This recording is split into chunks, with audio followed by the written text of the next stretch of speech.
Aliko Dangote is a shameless guy. You see, he uses Nigerian money to become Africa's richest man every year.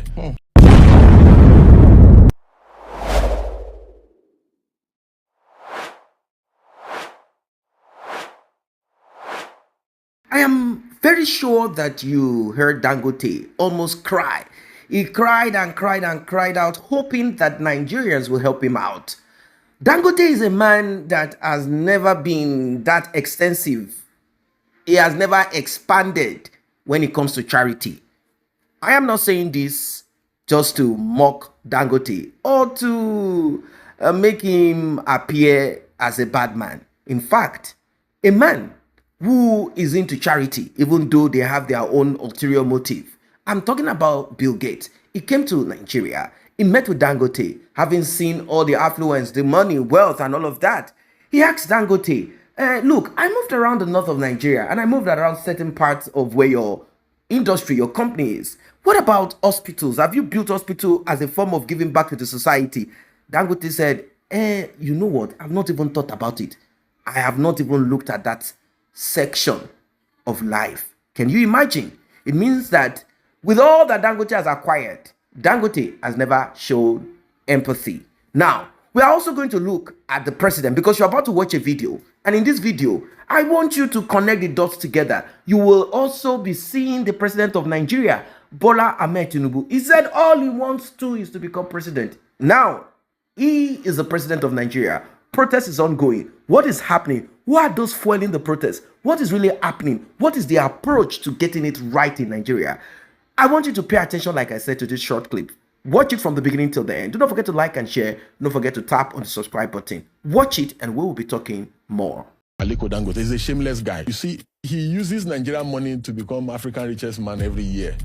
So if you open the treasury of Nigeria and you give to Nedu will also be declared the richest man in Africa. So what they do, what the Dangotes of this world do is he's an Ajib, all governments in power. Any government that comes into power, before they come into power, he will identify who he thinks will win, donate money to them. Then when they come into power, he just goes and starts kissing them. So unfortunately, that did not work with TINUBU, and that's why they're angry with him. So they are going after him because also, you know, the TINUBU guys, they are monopolists themselves, just like Dangote. So they feel that there's nothing Dangote is doing that they cannot do. After all, they can do the oil, they can bring the sugar, they can do it. So Nigerians should not sympathize with Aliko. Let them fight and finish off themselves. You know, Nigerians always love to take side in battles that does not directly benefit them. I am very sure that you heard Dangote almost cry. He cried and cried and cried out, hoping that Nigerians will help him out. Dangote is a man that has never been that extensive. He has never expanded when it comes to charity. I am not saying this just to mock Dangote or to make him appear as a bad man. In fact, a man who is into charity, even though they have their own ulterior motive. I'm talking about Bill Gates. He came to Nigeria. He met with Dangote, having seen all the affluence, the money, wealth, and all of that.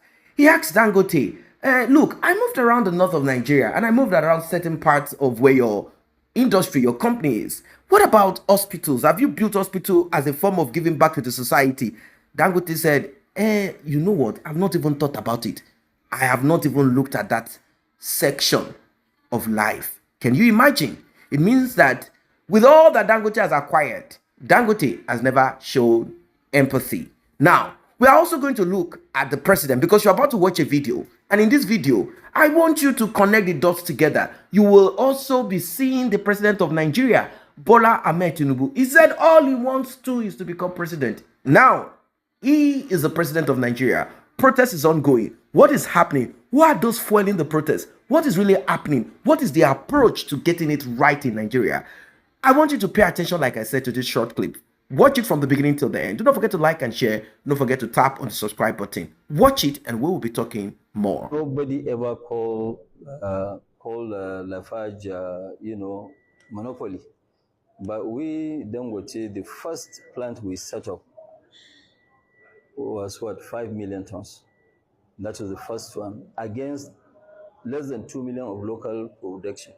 But when we got in there, people now start saying, monopoly, monopoly. So, and this is really very disheartening when people keep talking about all this monopoly, monopoly. Monopoly, it is only when you stop people, you block them through legal means or whatever. No, it's a, level playing field. In the refinery, we did not, and I repeat, we did not collect one single incentive from the federal government of Nigeria or from even the Lagos State of Nigeria. Yes, Lagos State, maybe they gave us a good deal, but we paid $100 million for the land. It wasn't a free land. Doing new business, like, which we announced this still, actually our own board has decided that no, we shouldn't do this still, because if we do it, we'll be called all sorts of names, monopoly. And then also imports will be encouraged. So we don't want to go into that. Let other Nigerians also go and do it, because we are not the only Nigerians here.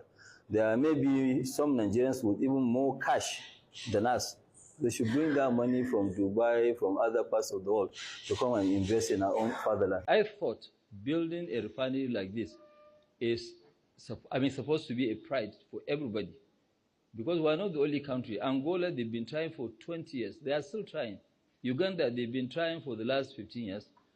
None of them. There is no production capacity in Africa. Only 2 countries are not importing, which is, Algeria and Libya. Apart from this, everybody is an importer. We cannot continue to be slaves while we export, raw material, then we import products. But you can see a regulator is giving an excuse to continue to issue license for bad products just because he said that no, they don't want to create a monopoly. So how can we create a monopoly? Welcome back. You heard him speak. He knew and he is aware of this talk about monopoly, which definitely is how Dangote became what it became. Now, if everyone is given an opportunity to rob and then take advantage of this, take advantage of that, where are we going to be? And don't forget that they are not just living this capitalistic society structure. No, this is more of a socialism, where you still go back to the government and the money you gave me for this, the money you gave me for that. They said Dangote took a lot of money. In fact, they said that the government bought into Dangote's refinery, meaning they donated into it or they became part of it. They said, okay, you know what, we are going to pay you this amount. And the amount that they gave to Dangote is far, far, far, far, far. In fact, Shehu Kuti talked about it. He said, look, the amount that was given to Dangote is the same amount that was used to buy a refinery that has already been built, state-of-the-art refinery somewhere else. So what are we talking about? It means that Nigerian money is what they use in building Dangote's refinery. That's what it meant. Now, look at it this way. DG Adeyanju has broken it down. He said, look, these guys, this is how they made the money. These guys are not proper businessmen. Now, let us calm down. It is true that certain people made money, apart from those that made it through some, maybe some clear businesses. Certain people made money, they became wealthy, became rich through the help of someone in government. You might call it monopoly, nepotism. They made money through that way. They had the opportunity to get contracts constantly, even though they have the right to get a contract and it has not been provided in the law, in the constitution, that one person cannot get multiple contracts. If there is a limit to the amount of contract that you can get in a year, so that they can spread it around, so that the federal character can be well represented, then it is going to be clear that Dangote is committing crime. So that's why they will not pass those kind of laws, or it will not be part of the constitution. So Dangote will always be the only person. They'll say, oh, he has the experience already. You, what about you? Are we going to give you contract? Are we going to allow this because you say you can do it, or because you are from this part of the nation? Blah, blah, blah. There will be a lot. I know it's not an easy thing. You have to struggle to get what you want to get. What about kickback? The Adeyanju pointed out something. He said, you see this Dangote, what he does, and that is what every good businessman will do. They look at the next government. They make friends with that government. They try to do some kind of calculation. Will this person be favorable to us or not? That's what a business person will do. A businessman will not be partisan. Not at all. Because the business itself, that field, that environment is not an easy one. It's a competitive one. It's a very competitive one. Everyone wants what you are having. So Dangote will also have to stand his own ground strong. Makes friend, keeps making friend, which is true.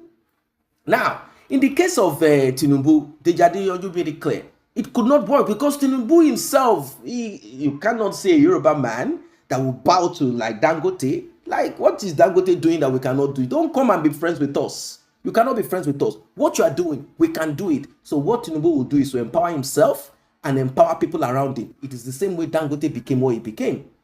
Empower himself and empower people that are around him, meaning the plant mixing plant, blending plant in the Mediterranean, in Malta, and maybe some other countries that we don't know that Dangote talked about. That was the point that they knew that, oh, okay, so you want to talk. Okay, you know what? Buy in Naira. So imagine Dangote is paying Naira to buy petroleum product, crude oil, to process in his refinery. They've already cut Dangote out because Dangote was going to fly on what he did with Emefiele back then. Emefiele was giving Dangote exchange rate that is not standard, not the official exchange rate, beneath. That is how both of them did the show. That's how they rolled the dice together, like, okay, let's do it. Let's see how it will turn out to be. That's what both of them did. So Dangote was hoping that he was going to buy in dollars. TINUBU said, no, you will not buy in dollars. Bring Naira. Your refinery is in Nigeria. Bring Naira. Let us use you to boost the economy back again. You to bring it back. You see? So do not just stupidly begin to feel empathy for Dangote. Maybe because you work in Dangote's company, you've made money from it, you are feeding your family from it. You say at least he created something for people to work, get money, get paid. And what about these other politicians, criminals? What are they doing? They steal money, buy useless apartments all over Europe, give it to their concubines.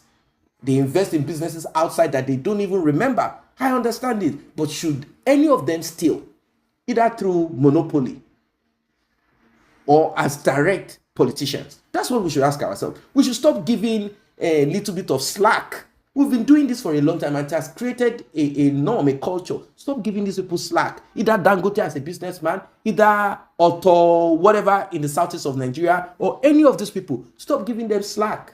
Either $10, either this, either that. Stop giving any of these people slack. It's time for you to lay hold on them and say, look, enough is enough. Both friends of politicians, all of you guys, enough is enough.